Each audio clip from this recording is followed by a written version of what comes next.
Too long, probably.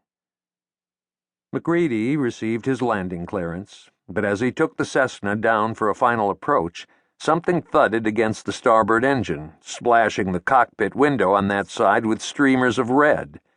Simultaneously, the plane was yanked hard to MacCready's right.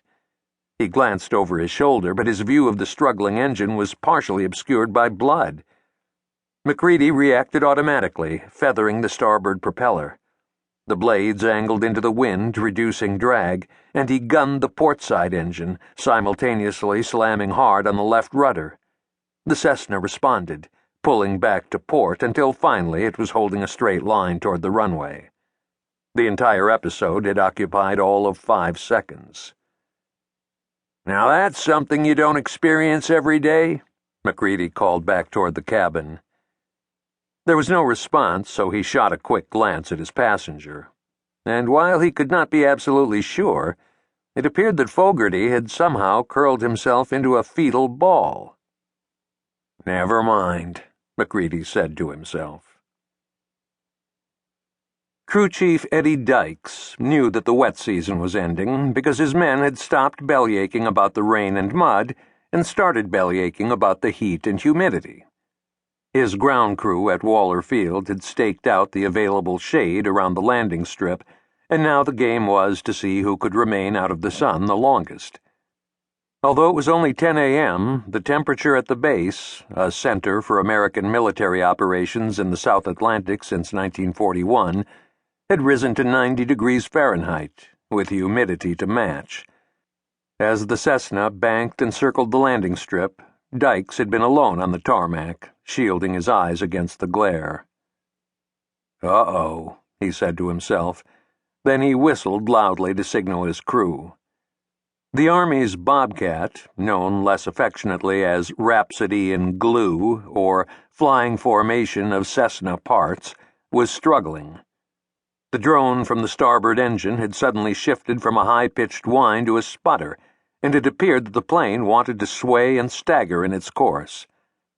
Keeping his gaze skyward, Dykes sensed someone approaching from behind. "Sounds like he's coming in with a bum coffee grinder." The drawl belonged to Private Redding, who had been stationed at Waller Field for a year but was still known as NG. New guy. Dykes ignored the man and kept his eyes on the plane, which seemed to have straightened itself out. "NG, who's the flyboy?" Redding fumbled with a clipboard before pointing to a spot at the bottom of a sweat-stained sheet of paper. "MacCready, sir." Dykes glanced at the flight manifest and relaxed a bit. "They'll be fine." A flash of movement caused him to look up.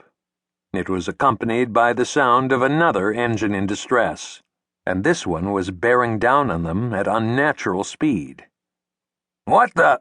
Dykes cried, and the 2 men dove off the runway and into the brush, barely avoiding being run down by a speeding jeep that blew past them. Rising to his knees, Dykes could see that he'd been right about the landing. The pilot had managed to ease his bird down. He touched the ground lightly, despite the engine trouble, and despite the vehicle that had lurched onto the blacktop and threatened to clip the pilot's wings if he needed more runway. "Who's the asshole?" Dykes asked, rolling his eyes again as the terminally puzzled Redding scanned his clipboard of papers for an answer. Yes, this was going to be a long war.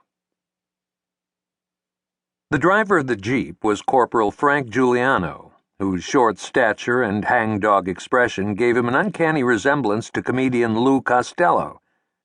Having scattered Dykes' ground crew, Giuliano brought the Jeep to a skidding, gear-grinding halt before running to intercept the plane's passenger, who had flung open the cabin door and was racing away from the Bobcat as though it were on fire. Corporal Giuliano held a large envelope in one hand and saluted with the other.